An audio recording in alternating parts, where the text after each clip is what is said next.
Lads, lassies, welcome back to the YouTube. And I'm not going to lie, I'm losing my touch. This is genuinely the 12th time I've filmed this intro. But nonetheless, we're doing a bit of a podcast style video today. Nearly lost it there, didn't actually, because obviously I can't go wakeboarding. We're all in self-isolation and we're encouraged to stay inside and stay safe. So I'm doing these podcasts through the internet, and that's why the audio quality is not incredible. So please bear with me there. I will try and improve that after a while.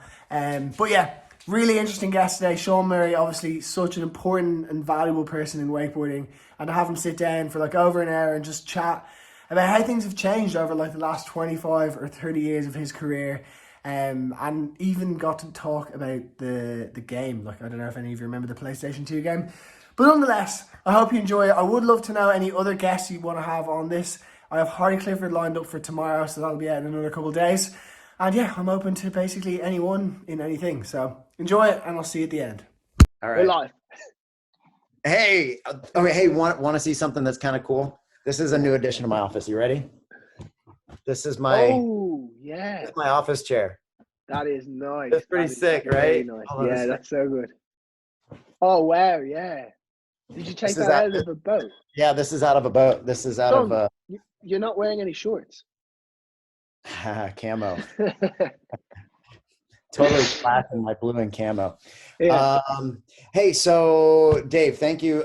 There's a ton of crazy things going on. Coronavirus, like our towns are in kind of a weird state of living, but we're able to pretty much, like here on my property, we're pretty unique. I've got a decent amount of land. The lake is in the backyard. I've got my gym and zip lines and trampolines. So we can be pretty much self-contained. But we got to be careful because my wife's grandma, she's 90 years old. She lives with us. So we have to be pretty cautious about our interaction out in society. And no matter whose view you're taking, we're going to err on the cautious side. So Yeah, you better if you have someone old there. But I gotta be honest, I could stay in the Shaun Murray compound. That would be okay with me. There's plenty of activities. yeah, in my yard, you called it my garden. Yeah, the garden. We call it the garden here. I love that so much. It makes it sound like I don't have as many weeds in my grass, but that's not the case. So Yeah, that's it. But yeah, so I was thinking, so basically I did a podcast, filmed it yesterday with the Peacock brothers, and I obviously know them and their story because primarily it, let's say, happened after I was in the sport, but also I just maybe know the story.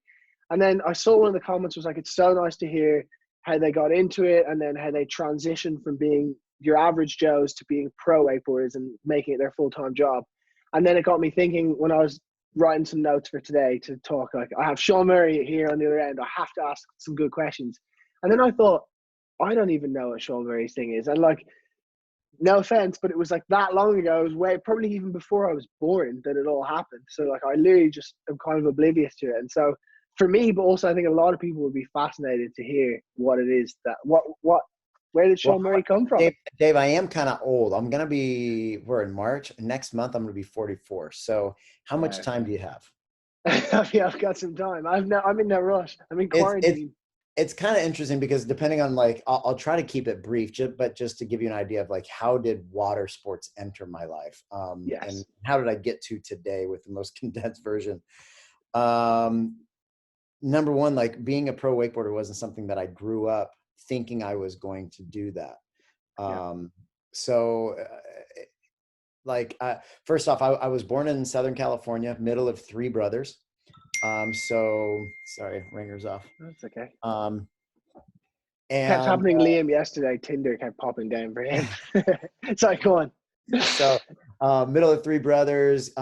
Action sports were mostly what we do. That's what people call extreme sports. But I did play baseball. I was in Boy Scouts. I grew up heavily involved like in my church, and so youth groups, summer camps, always traveling. My dad was a commercial airline pilot for an airline called TWA, which there's my middle daughter. Hello. Hi. How are you? And he was an airline pilot, so traveling was something that we were able to do a lot of growing up. So like as a young kid, I went up into the pyramids of Egypt and all over the place. I have yet to go to Ireland, so I apologize, but I really want to make it there. It's on the list. You're welcome anytime. the reason that I tell you about my dad's job is because in Southern California, for him to commute as an airline pilot, the hub of his airline was in St. Louis, Missouri. So he would have to drive an hour and a half north to LAX, fly to the middle of the country, St. Louis, and basically start his work from there. So as I was born in 76, and it was like the mid to late 80s, we moved out of there in 1988, before you were born. Yes. And so I did my elementary school. I don't know if you guys call it primary. I did that out in Yeah. California. When I moved to St. Louis, Missouri, we moved onto a lake. And up to that point, we had done a little bit of water skiing. When I was 8 years old, my dad got us a boat that came with skis. And this is in California. And we would go out in San Diego. We would go up north to Lake Shasta and kind of all over the place. And the Scurfer was not invented yet. And I remember when I was 11 years old, I went up to Lake Shasta and I saw Mike Siderhout. You know Case and Siderhout? I'm going to be completely honest, no. Yeah, so Case and Siderhout, Terrible. he's a really good cable rider in NorCal, Northern California. And this is before he was born. His dad gave us some slalom ski instructions. And they had a Scurfer to rent from a marina right there at Lake Shasta. Yeah. The same marina that they ever did the first board stock back in 1999. So we rented a Scurfer there when I was 11 years old. Took me a few tries to get up on the thing, but when I stood up on it and I'm standing sideways kind of on a surfboard, I was a surfer at the time as a young kid, and I stood up and I went, I like this. Like, I like this feeling. There's something different about this. Like, I was water skiing and learning to barefoot. We were knee boarding. And when I stood up for the first time, I went, I like this. I want to do this more. So fast forward, we moved to St. Louis. We moved onto a lake. So then it was in the backyard. Yeah. And so it was every day after school. Come time for college, and I heard that there were ski teams in Florida. Okay, so you actually moved there. I thought you were going to say your family moved there, but you moved there on your own. Yeah, well, with my older brother. He had a year of college left. He was bouncing around. He went to school in Switzerland at one point because he liked rock climbing, and he went. He was all over the place. Went to Louisville, and he went to a school in Chicago. So his last year, he and we said, well, let's go to Florida. We can be on a water ski team if we go down there. I'm like, yeah, I'm gonna go to college. Might as well do it like that. So I moved down there, and right out of high school, I went straight down and worked at, it was called the Benzel Ski Center. So, you know, Tara Mikas. Yeah, I do. Yeah, no, I know. I actually know. Yeah, I'm guessing so her Tara family Mikas, she was Tara Benzel. I worked at her dad's ski school, who had just sold it to Andy Hansen, Trevor Hansen's dad, Trevor and Reed Hansen. So I was working for them. Reed Hansen was 4 years old at the time. No way. And Trevor was, I don't know, 7 or 8 or something like that. And so I worked there in the summertime, went to college, was on the ski team.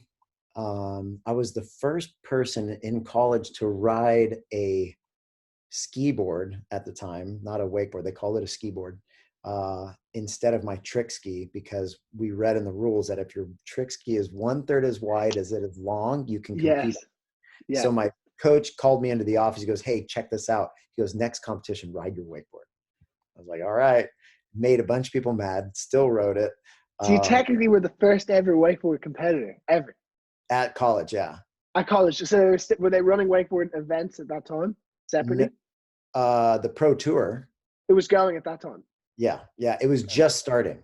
Okay. So around this time, so we go back into. So I finished 1 year of school. Competing on my wakeboard. I go back to work at that ski school, the Benzel Ski Center, which is now called the World Wakeboard Center. While I'm there, I find out that because Eric Perez, if you know this guy's name, I do know, yeah. He came as a guest star coach. They had just come out with a twin tip wakeboard, first hyperlight ever, the Bath. He hands it to me. He goes, hey, there's a wakeboard contest down the street. If you want to ride this there, go for it. I didn't know what it was. It ended up being the challenge to get into the Masters. And I know this is a long story, but this is kind of like the transition. Yeah. He goes, there's this wakeboard contest down the street. It was at Jack Travers, the Masters Challenge. I didn't know what it was. I was like, wakeboard contest, I'll go. I haven't really competed. Um, I think I had gone to a pro-am, a pro tour pro-am the summer before and did okay, but nothing to speak of. And so when I was there at this Masters Challenge, I rode the twin tip. I'd ridden it a few times and did pretty good the first day. And I'm talking this against like Byerly and Gator No and way. Ian Lavelle, a bunch of these guys. Like, I can't remember exactly who was there, but it was this stacked list of names. I'm like, dude, this is crazy. So I ride there after the second day. Didn't do great the second day, but this guy introduces himself to me in the parking lot. And he goes, hey, my name's Tom James. I'm the editor of Wakeboard Magazine.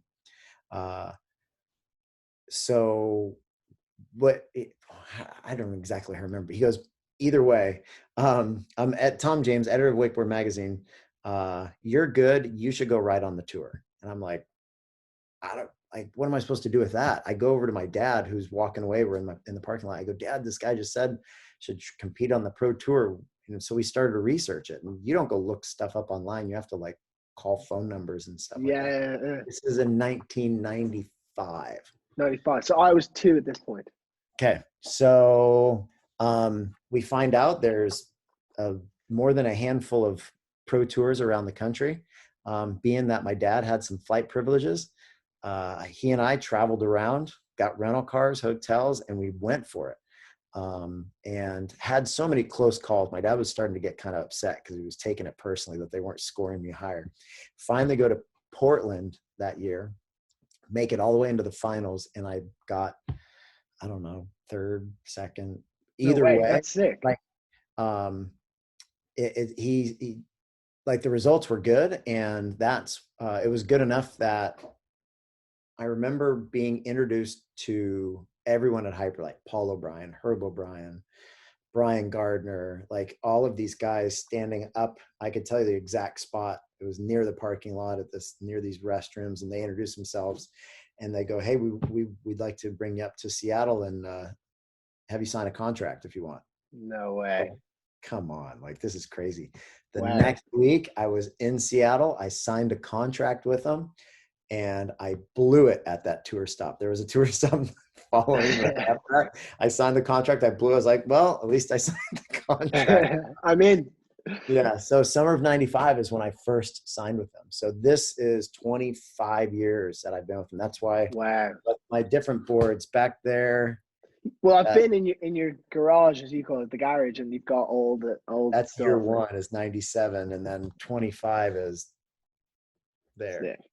Wow. It's crazy. Dave, I had no idea. I had no idea. idea. And I'm kind of curious of that time and how it worked because, so first of all, did you leave college then at that time? So I went after I made it into the finals. Yeah. And I signed a contract. Worlds back in the day used to not be until like November, like a long time, right? And so I was in school getting ready and for the competition coming up, and my training on the water wasn't going great because you got to put a lot of time into it, and school wasn't going great. So sounds awfully familiar. Yeah. Both were just, I knew I could do better at one or the other if I just focused. So when these stink, I'm trying to turn these notifications off. It's okay, don't worry. Sorry. People are texting me. So you're a popular guy, Shaun. So I'm in school and getting ready for it, and like this is like mid third semester of school for me. And my dad's a really smart, like I go to him for wisdom all the time, still to this day. He lives 1 mile down the street from me. And I said, Dad, this is kind of a once in a lifetime thing. I've got Hyperlight as a sponsor. I think I had just picked up Jet Pilot, and things are starting to kind of build up a little bit.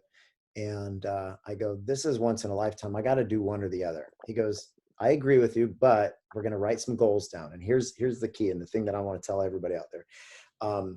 If you're going to choose to do something, like writing goals down and attainable goals and steps along the way to see how you're tracking is really important. That helped me. He said, what you're going to do, we're going to write down what are the goals you want to see at the end of the season, and how do you plan on getting there? If you don't attain that end of the season goal, you're back into school next fall. So I was Yeah. basically looking at spring of 96 is make or break it for me. Okay. Yeah. So you got like this one gap year to try and make it happen. Okay. Yeah. And you still write the goals. Yeah. So spring, training time, summer, compete. If it goes well, let's write some more goals down and do it again and see how that goes. If not, you're right back into school. Because as soon as you're out of school for any longer than that, it's going to be hard to go back. Exactly. And fast forward now, 23 years later, you still writing goals? So depending on what I'm doing, like, I mean, I've got my to-do list right here. Yeah. It's a goals within the day. Yeah. But as far as competing, that's how I was tracking for 20 years. I competed for 20 years. Wow. And it was, how do I feel at the end of this year? Do I feel like I could do it again? Do I feel like I want to do it again? Can I do it? Yeah. And I would just continue going through it. And I got farther and farther away from going back to school. Not to say I'm not going to go back to school. Yeah. It worked out. But it did, like, more than I ever thought. Like, it didn't even cross my mind.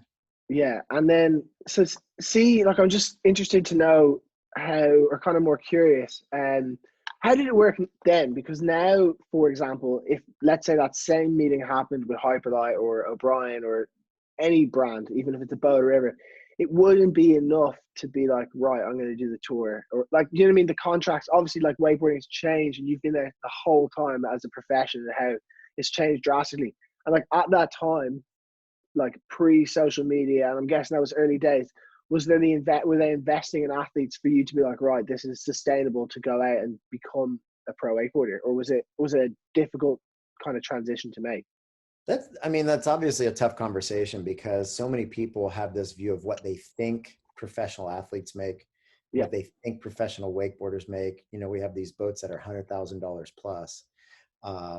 And back then, yeah, financially, like, what the board companies and, you know, there were so many what you call non-endemic sponsors. You're talking like the shoes and the sunglasses and the jewelry. There was like so many different sponsors in the game that, if you had enough irons in the fire that you could, a lot of people were making a go at it. Yeah. And what I tell people is, like, it's really tough to ever get wakeboarding to a retirement, an early retirement financial plan. Yeah. You know, it's not golf where you could go and win three majors and be set for life, right? Wait, you mean you're not a millionaire too? I am. That's the tough misconception that people have when you see them investing so much time into their kids and their travel and all of these things, hoping for the payback. When I tell people, like, be careful with that, going after sponsors. Like, if that's your reason for riding, you're going to kind of probably be let down in the end. 100%. That's a byproduct of you having fun or creating content or whatever. That's awesome, because you could probably, like, make a decent living at it. But you have to work hard for it, as you know. Like 100%. You've got to work for it. And it's not like you could go and stop doing this early and be like, all right, that's enough. Like, no way. Afterwards, you probably have to. But years ago, it was a different situation. Like I said, there were a lot of more non-endemic sponsors in the game. Yeah, and that definitely. And social media, I think, changed it. Maybe shot us in the foot a little bit. Where it was an opportunity for a lot of people, it was also it kind of screwed over people in a way. I don't know. I don't want to say that. And that's kind of like. That's a pretty big conversation, because it can rabbit trail. But I think what happened was, we saw a few things kind of come to a head, where you've got a sport that originally was something that many people could do at a pretty, let's say, competitive level, and in the top of the sport, and the people who were enthusiasts, there wasn't this huge gap. Yeah. And the equipment and the things that you could do, like, there wasn't this huge gap. But there was also this draw of what's the newest trick out there? How can I meet this pro? I want to see this person, you know, I want to meet this person and get to know this person, because all you would get was the latest magazine and the latest video. When we didn't know what tricks got landed until the end of the year, when a video would come out. You didn't get to meet the other riders until you went to a tour stop and you met them. The But mystery is now nice though, in a way. Mystery is like, it is. yeah, It yeah, it is. is. Yeah. Like Wake Awards have been kind of a highlight because a lot of people now are holding on to the hardest trick because so you're sitting there going, all right, what really got landed?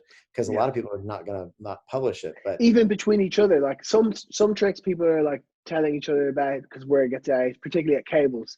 But then like in the boat stuff, like there's definitely times where you're like Harley or Dowdy or whoever, Corey, have not mentioned something. Like there's a secret there for yeah, sure. and that, And there's secrets. how much more fun is that versus, hey, look what I landed today, the newest thing that's done on the water. That's cool, man. That's impressive, but that's kind of here and gone, right? Yeah, And so 100%. And I think as of yeah, sorry, no, go go ahead. ahead. No, you go ahead. Well, I think the accessibility and that loss of mystery and yeah, there's just a little bit, but I mean that's worldwide, right? That's 100%. worldwide with everything now. So, but there's also the good side to it is like then things happen that much faster. Yeah.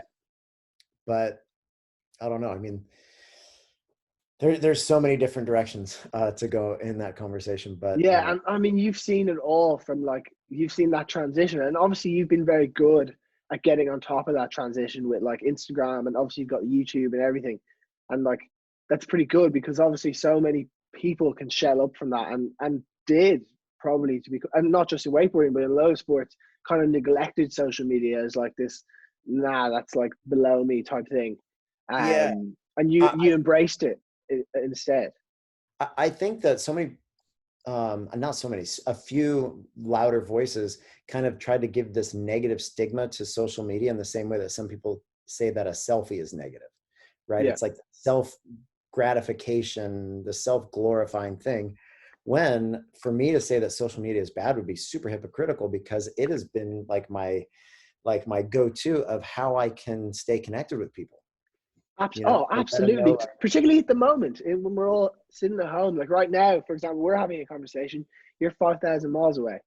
yeah, and so we get to connect this way.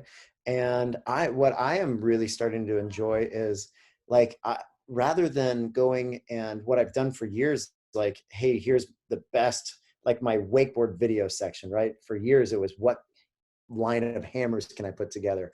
What Yeah. can I do that's like impresses sponsors and the public and think, or myself, like what challenge can I And set for other myself? riders, your peers, like what's going to impress the other guys? Right. Like, how do you keep yourself up there as like a notable rider? And I'm like, of course I want to do that and see what I can physically do. I still like doing that. And that's how I like to live. But I've also seen so many people step away from wakeboarding and towed water sports in general because what people are putting out there is so unattainable. So like I was talking about before is like you've got this relative gap, but it's grown because the tricks and the wake sizes and things are crazy. I'm like, well, no, I just rode my kids' combo skis the other day and I rode doubles combos with my buddy Jake not long ago and have been barefooting and riding whatever and coming up with really attainable challenges and things that I go, you know what, I just want to do it for the fun feeling. But you enjoy it like so much as well. Like it's so enjoyable just having a bit of a laugh on the water, like the good old fashioned laugh. And that's so forgotten. Like it's So so forgotten. Yeah, by us as well as pros. Like I will say that I probably between the ages of like 18 and 22 when I was pushing and I was trying to get on the pro tour and do all that, like for sure the fun goes out of it because you're just doing 10 tricks over and over and over again. Yeah.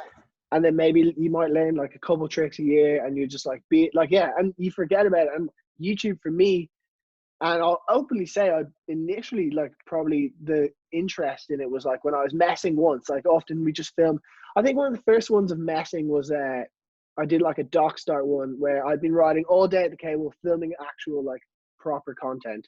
And then we just had the camera there and we were messing and we were trying to like see how long of a dock start we could do.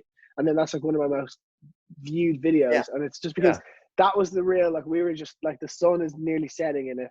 We're having a good, like in Ireland, we call it, I think it means something completely different in the States, but we were just having a bit of crack, like, and it worked out, like, and that's the fun stuff that gets so forgotten about, like just going around playing. I did a great day with Dano the Mano on on, I can't remember the name of his lake, but we just went out on like the disc ski and everything. Yeah. Like, it was just so fun.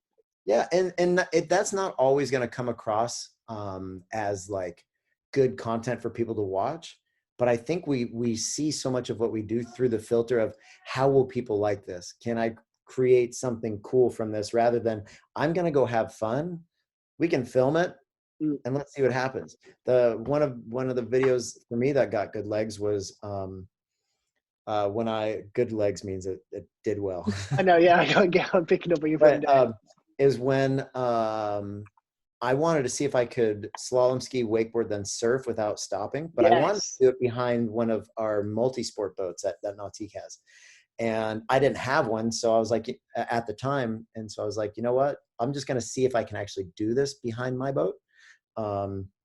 But I might as well film it. You know what? As I was getting ready, I went and grabbed my camera and I might as well film it and see what happens. So I handed the camera to my 10-year-old daughter and I was like, don't stop recording. Okay. Just keep Yeah. going. And when I got done, I was like, I guess I'll put this out there and see what happens. And they talk about that. So the two videos, David, that people talk about when I see them, and the value I've seen those, yeah.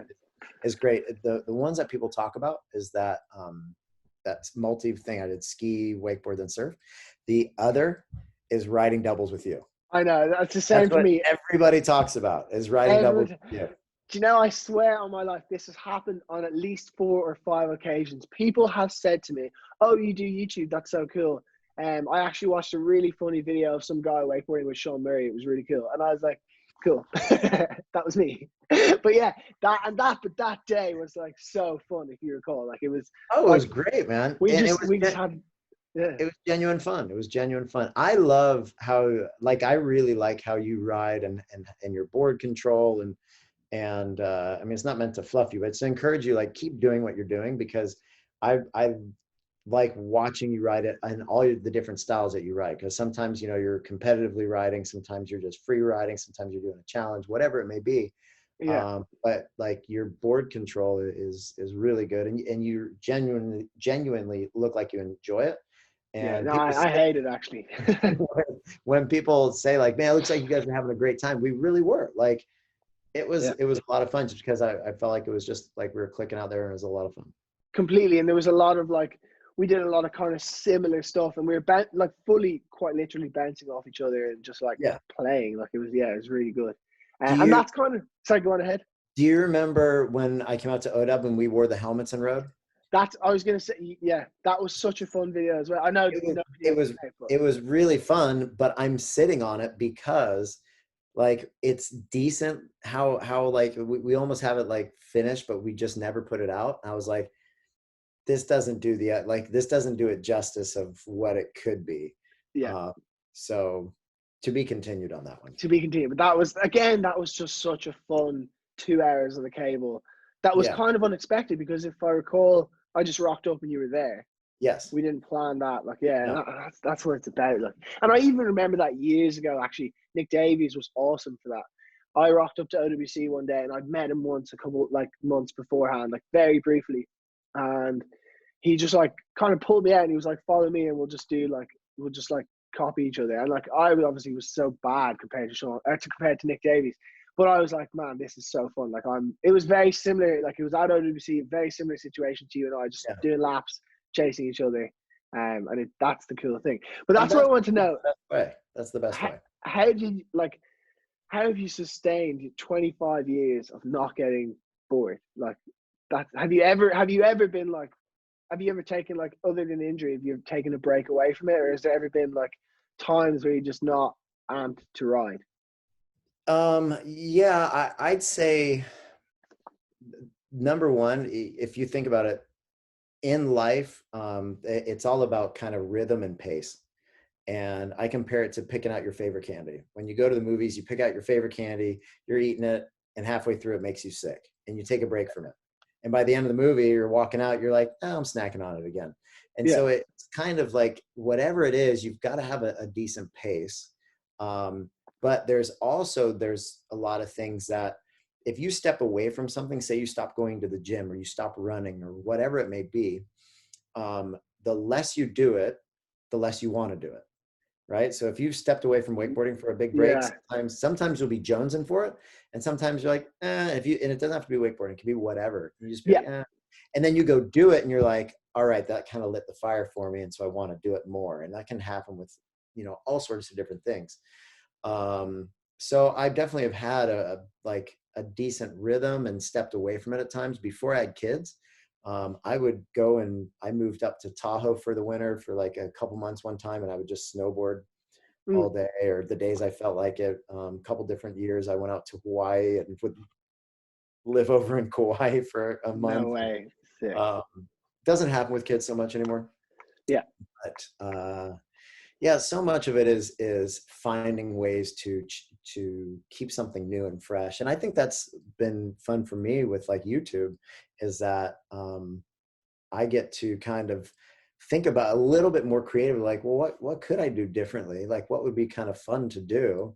Yeah. And will it be good content? Well, either way, let's do it. So I don't know, that's been one of the biggest things for me, is just kind of change it up and 100%. And I'm the same. And I think the kind of, I don't want to go back into the views thing again, but like what performs well generally goes hand in hand with what is enjoyable to do.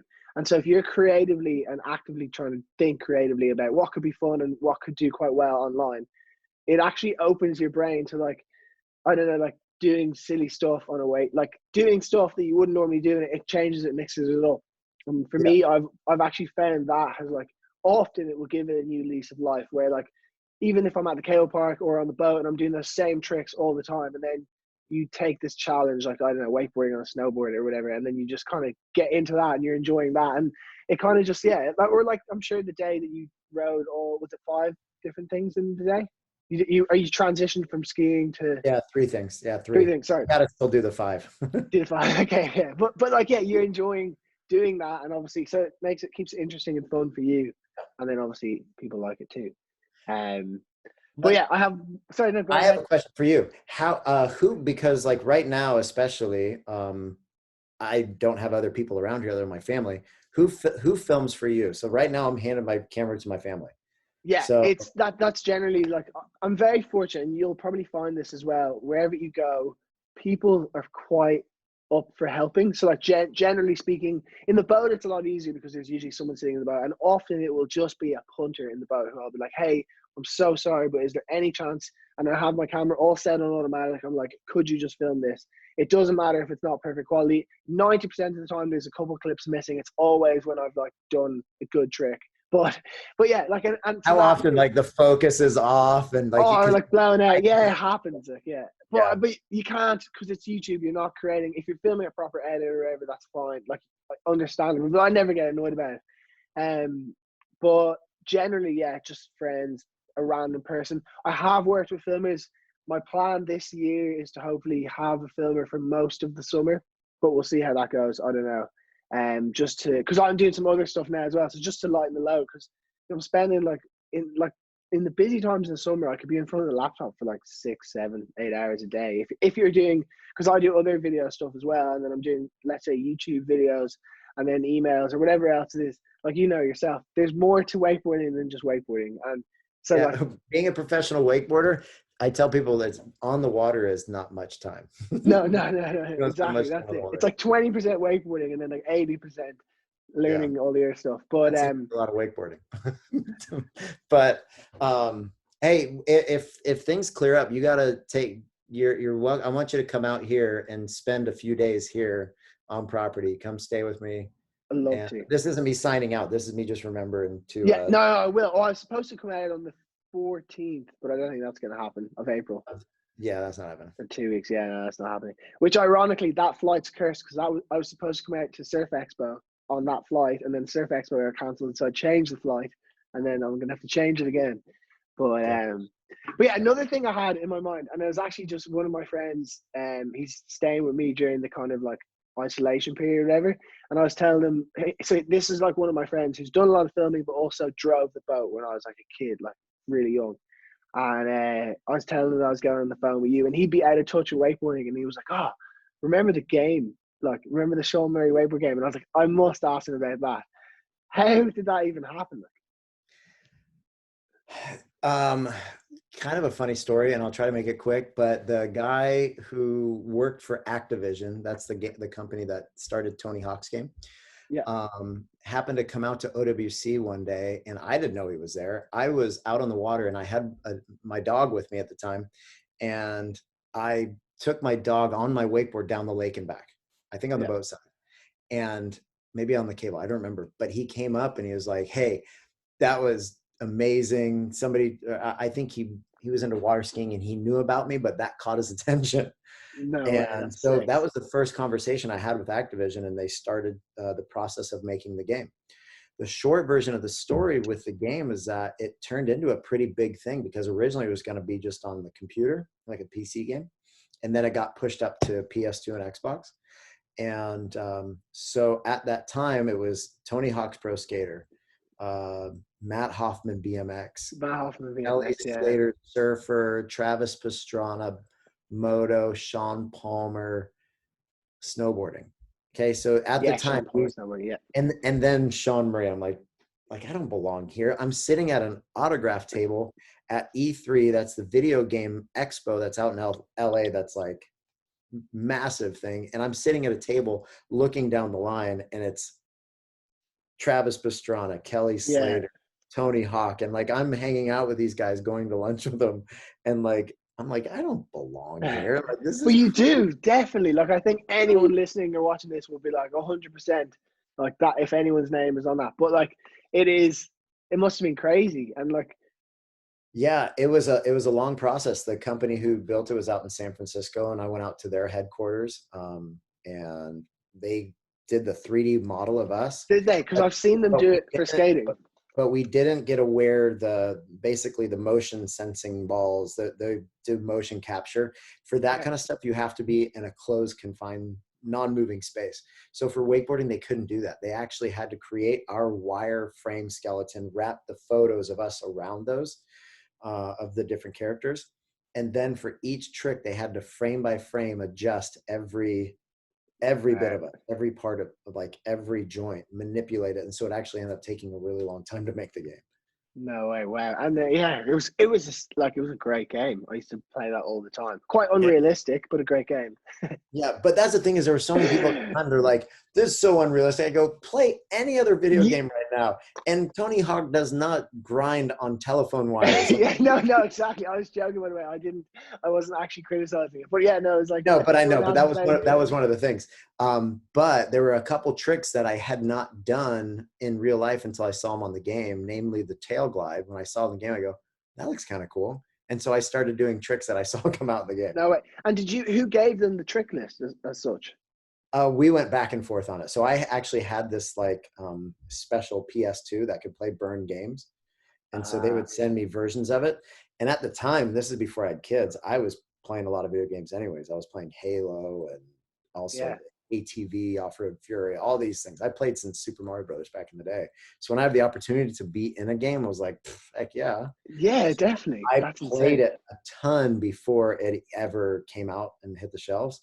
So to this day, only a couple people have ever beat me on the game. Really? Okay, so you're pretty good at it. And how did you even pick the different like riders in it?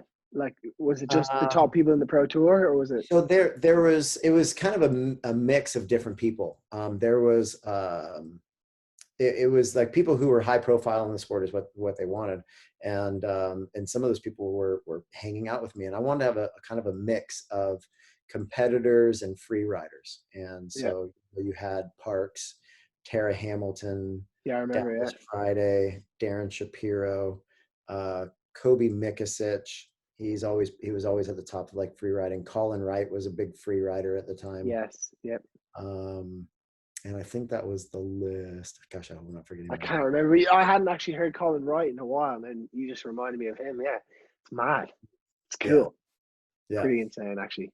yeah. Um, yeah, I've always wondered about that. That's really cool. And did it do well? Like, was it like a? Obviously, I'm guessing it didn't do as well as Tony Hawk's Pro Skater, but like, was it? So the bummer about it is it barely made it out onto the shelves because of this fact. What happened was because it took them so long to make, because they had to adjust the character in there, like I said, and also getting the water physics, because no games had done much water like they had done at that point. They were Yeah. like the highest end of what water was being done. So it took them a long time to do it, so long that my game was supposed to come out before Kelly Slater's game. And when Kelly's game went out to Walmart, they didn't want to buy it, but they pulled some strings and they said, hey, just take it, you know, like, and so Walmart took it, and it didn't, Kelly's surf game did not do well. No, I've never even heard of it until you mentioned it a minute ago. So it was cool. It's just surfing just kind of was a little bit limited in gameplay. And so what happens in the gamer world, all of the gamers go like, this is just the same engine you guys are trying to sell to us with Tony Hawk's engine and putting different person into it. Which is And kind of probably what they were doing. yeah, a little bit. And, but the wakeboard game was way different because of the physics of the rope and the boat. And this had not been done before. So what happened was the game was originally called Shaun Murray's Pro Wakeboarder. And when that report that Walmart said, Walmart told them, we're not touching another water game from you. And Walmart's the number one game distributor. They were at that time. This is 02, 03. And when that report went out, all of the other buyers basically shut down, and they go, hold on. This is a different game. I want you guys to know it's a different game. So they changed the title to Wakeboarding Unleashed, featuring Shaun Murray. Yes. You should have seen the list of names. Like one of them sound like a cereal. They called it Wake Blast. Wake Blast. No, it would have flopped for sure. Unleashed is a fair name. Yeah, and so actually, a lot came out with Unleashed after the game. I'm not saying that, but that was like a better title. But because of that report, like so many of the retailers shut their orders down to zero. And if they kept their orders, they did a fraction of what they were originally going to do. So it didn't make it out onto the shelf nearly like it should have. So it did not get the legs like it should have. Yeah, but still, I mean, it's a nice one for the resume and to tell the and it's a fun game to play to this day. Like I like it to is. Play. I would like to play it now. I'm actually in the pursuit of actually trying to get a PS4 at the moment, which is impossible in quarantine because apparently they're all sold out everywhere. But because I need something to pass the time, but maybe I'll just keep doing this type of stuff. And so, so you've obviously competed, you've done so much within the sport. Like literally, you've basically done everything. And been at the forefront of it most. And so, like, what happens next? What where do you see, like, what's next for Shaun Murray? I have no idea. I hate asking that question. That's a terrible thing. But, like, you know what I mean? Like, no, you have the set of goals. So, like, that's been kind of my same answer since I started. Because I remember my first interview when I was at my first Worlds competition, when I was still in college, and I did pretty good at that Worlds. And I remember doing an interview with the ESPN crew, and they're like, off camera, the interview guy's like, well, you can't do this forever. So, you can't be a professional wakeboarder that long. What are you going to do next? And I go, I really don't know. Like, I'm not sure. But I was in school at the time, but thinking about taking the time off, I go, I'm just going to kind of take it 1 year at a time. And that's really where I am still. And in wakeboarding, if you get a 5-year contract, that's huge, right? Like if you get a 3-year contract, that's pretty good. Most contracts are going to be like a year. Most contracts are, yeah. Yeah, it's pretty much tough to have any kind of like long range. But the thing for me is that number one, and it's the motto that I'm like living through this quarantine thing, is I want to do right now, like this moment that I'm doing right now, whether it's in an interview here or in a minute I'm going out to drive my kids tubing. I want to go tubing. Whatever I'm doing, I want to do what I'm doing well. I want to do it to the best of my ability. Yeah, like in the moment as such, which I think people are quite bad at, all of us. Yeah. And so whatever I'm doing, here my daughter's coming in. I'll be out in a little bit. I'll let you go now in a sec. No. So, but hey, give me a couple minutes. I'll be out in a minute. They want to go tubing. So whatever I'm doing, I want to do right now well. So do now well is my motto. And I find that I enjoy things better, and whatever I do, like focus on that and not focus or worry about other things until it's in my face. And I find that I do better with that. As far as like financial planning and making sure that I'm not just like backing myself into a corner. Yeah. I'm trying to be smart, make good decisions and things like that. But lately for me, it's being in a good rhythm. YouTube has been kind of on the forefront of my mind, Yeah. and kind of creating some fun content. I try to filter through a lot of the comments and questions, same way that you do. Say, what Yeah. do people want to see? All right, I want to have that interaction to go and do that with them, and so that's kind of a big thing for me. Yeah. And staying relevant in the sport is important, but it's not like I go and make something up so that I can stay in the sport. I just kind of want to do what I like to do and do it well. And Yeah. hopefully that lines up with what people want to see. It is though. It is, and like you have a cult following, for want of a better word, really, and it's not just like, it's by everyone as well, which is quite interesting. So like within the industry even, so it's not, you're not just reaching out to like, so I personally, if I was to put myself, I would think I have a great engagement and great following outside of the direct industry. So like anyone who actually wakeboards, people who are wakeboarding on the weekend for fun or whatever it might be after work, they really are fans. But then within the industry, definitely I probably don't have that same following or interest, which doesn't bother me because I don't think at all I should. But then you have like that whole support. It's like anyone you meet is like, yeah, Shaun Murray, he's sick. Like, and it's so crazy to see. Well, first off, I mean, I appreciate that. And it's weird from my perspective. But did you say that you don't have a following Oh, within I the mean, sport? I do from bits, but I mean, like, there's a lot of I won't even go into it, like, but and it You've done doesn't bother me at it. all. And I have like, and it's so great then when, like, for example, like I would even say like hanging out with you has opened a lot of doors for me, and like just I don't know, people that don't like YouTube, like you, like it's it's quite interesting. I was speaking to the Peacocks, and they haven't got a whole lot of grief from it. But then again, they're like so good at wakeboarding. Like they're obviously, Liam and Ryan are like pushing the boundaries of like what's been done on the cable. But no, it doesn't bother me at all, really. Like I actually think it kind of like, I think everything as well within the sport, everyone has their place. So there's got to be guys who are pushing the level of wakeboarding, and there's got to be guys who are pushing the social media side, and there's got to be like, there's all these different things, and everyone has their place, and it keeps it interesting. But I've gone off topic because I wanted to, basically where I was going with that following thing was like, have you ever had any like really weird interactions with followers? Like anything, like has anyone ever done anything really weird or like that you feel like uncomfortable with or whatever? I mean, I've had some people, like I've had people introduce themselves to me at a urinal.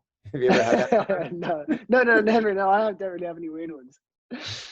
And then, I mean, there, some that's kind of funny is like, if you have an interaction where we tend to spend times with like a family of, they have young kids, and I've got kids. So I like to interact with the kids. And once in a while you'll get the little bratty kid who like all of a sudden thinks he can punch you because he thinks he knows it. He knows you. So I'll have like a kid that I just met, and all of a sudden he's socking me hard. And I'm like, hey man, like, like, even if you're my friend, that's not cool. Like, but that's just, I mean, that could be like a bratty kid, but, Yeah. I mean, I haven't, there's that guy in Australia who has a giant tattoo of me across his chest. I don't know if you ever saw that. No, I don't think I have. But you did tell me that, I think you did tell me last time I saw you that someone had a tattoo of you. Yeah. I And think. somebody told me about it, and like, I was like, oh man, really? And I saw, I was like, man, that's a beautiful tattoo. Like, no, the colors, it's like the sunset, and I'm doing a bat wing. It's across his chest, and you see hyperlight on the bottom of it. And it's like, No these way. colors are amazing, but I'm like, man, that is brave. It was really, Yeah.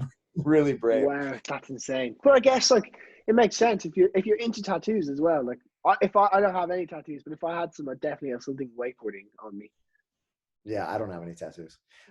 Tell me a weird interaction. So maybe you prime the pumper. Like, I've met a lot of people over the years, but have you had a weird? I don't really have any. No, not really. Like you get like sometimes like people just staring at a wake park or whatever, and like because they're like, I'm sure you get an OWC, or because you're just, and that's like actually a very cool thing about wakeboarding. I find is like, particularly OWC is good at it because every pro is just there, and like you're just there, and the next thing you look to your right, and like Yeah. somewhat, like I remember actually years ago when I was like 14 or 15, I was there on a family holiday, and Bob Sovin broke like the claw on his boot, and this is when Bob, like, it was maybe around the time that Wake Brothers was out or coming out, so like he was like a big huge deal, And I just heard him being like, "Oh, I'm like annoyed because his claw was broken." And I was like, "Oh, I have some spare. Would you like one?" I didn't even think it was Bob. And then I was like, "Oh my, I've just given like claw." And like Jill, but then like you go around the corner and then you're there, and then you go around another corner and Harley's there, and it's just like crazy.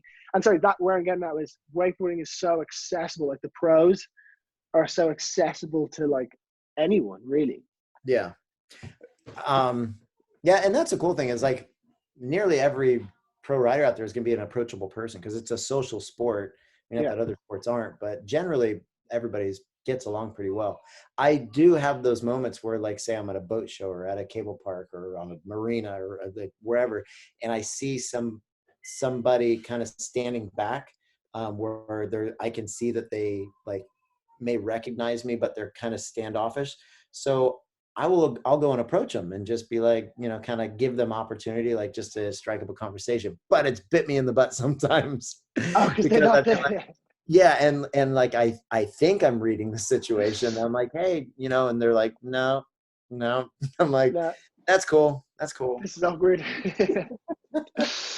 That's mad. Yeah, I've never had that. Well, I don't know. Yeah, you don't want to throw them. I don't know. I have no idea. Anyway, here, listen, I'm going to let you go tubing, but thank you so much. Honestly, it's fascinating. Like for me, hearing the thing about the game actually was really interesting. So thank you so much for that. Gosh. And, I mean, we chat. I could talk for a long time, and I mean, kudos to anybody who's still watching. I know, yeah, I know. So I'm sorry to them, but this, I'm just thinking I can't put out any wakeboard content at the moment. Everywhere's closed, Yeah. so and the people are fast. Like it's probably a much smaller number of people, but it's better than nothing, and it's interesting. Dude, good for you. I think it's awesome. And for me, it's interesting too. Like, and it's so awesome to have like you, like obviously Shaun Murray is like the pinnacle of wakeboarding. To have you, and then like I'm hopefully going to do it with Harley as well. So like it's great to just be able to chat to really interesting people.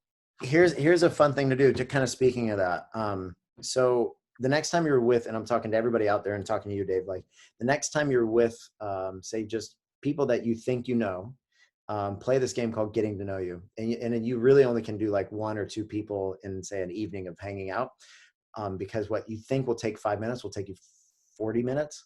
And you basically just do what I said, where you start with like, where were you born, siblings, what kind of family did you grow up in, and see if you can get yourself, and you'll start remembering things that you're like, that's how I got here, to where you like put the puzzle pieces together and you go, and because until you say it out loud or until somebody else, like, it's crazy, you'll learn things about people, you'll learn things about yourself, and it's a really fun thing to do. So I would physically do, I would, like, let's say you're sitting here, I would tell you from the moment I was born. Okay.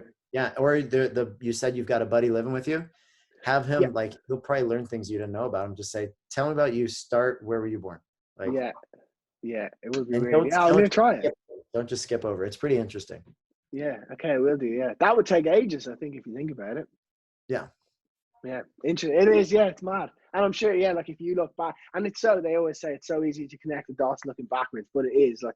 When you look back, you can see, like you were saying about when you met everyone from Hyperlight outside the toilets, wasn't it? Outside the toilets, and like looking back, you could have so easily missed that opportunity. But like, see, you can never see it going forward. But who knows? No. Like, and that's like even with this whole thing with the kind of like the coronavirus, I feel like it, as much as it's a devastating thing, obviously with like fatalities and people unwell. And then the economic side of things, it could be a huge opportunity. I was actually know someone today who maybe got a huge contract, like we're talking millions, for face masks. They don't even make face masks; they make fabric. But like, do you know what I mean? So like, for some people, it's a huge opportunity. So like, I don't know where I'm going with this, but basically, like, there's so many. The times that you think you're making a big pivotal decision in life, it's usually not. It's the times that you're not thinking about it. So that's why I think do now well kind of just helps guide you, down a good path. But there's so many things that we think are going to turn one way and generally don't. So do now well. It's a good one. Well. Good one to end on. All right, David. Thank you, man. So much. You're an absolute. All right, I'm going out on the lake. I might shoot some today. Anything you want to see? I don't know. You know what I need to get back to is I need to do that Oriental that you went and Yeah, that you challenged. You challenged me on that? Did you not? yeah, but you said, I was like, you know what? I need to go do it because I haven't done it. I posted a picture of Eric Ruck or me doing it or somebody. Yeah, And yeah. you're like, yeah, that is a good trick. And it's actually a really fun trick. But here's the thing. My left knee does not bend beyond this. I had to do it switch because of something like that as well. Yeah. So since I dislocated my knee wake skating, my left knee doesn't bend. So I might do that. I Yeah. might do. I had to do it switch because I don't like having. I'm left-handed, so I'm stronger in my left hand, but my right arm is more accurate. I don't know how to describe that. So I don't trust having my right hand off on a Rayleigh trick. I just don't know why I don't. Hey, well, there's your challenge. Anyway, right, we'll leave it there. Thank you so much, Shaun. Thank you. Enjoy your tubing and stay safe and stay healthy. Hey, thank you, Dave. Have a good one. Thanks for the chat. Catch you soon. Cheers. So as you can see, Shaun is an absolute gent, full of kind of just some good vibes. So I hope you've enjoyed it. Thank you so much for watching, and we'll see you in like 3 days when we get to chat to Hardy Clifford.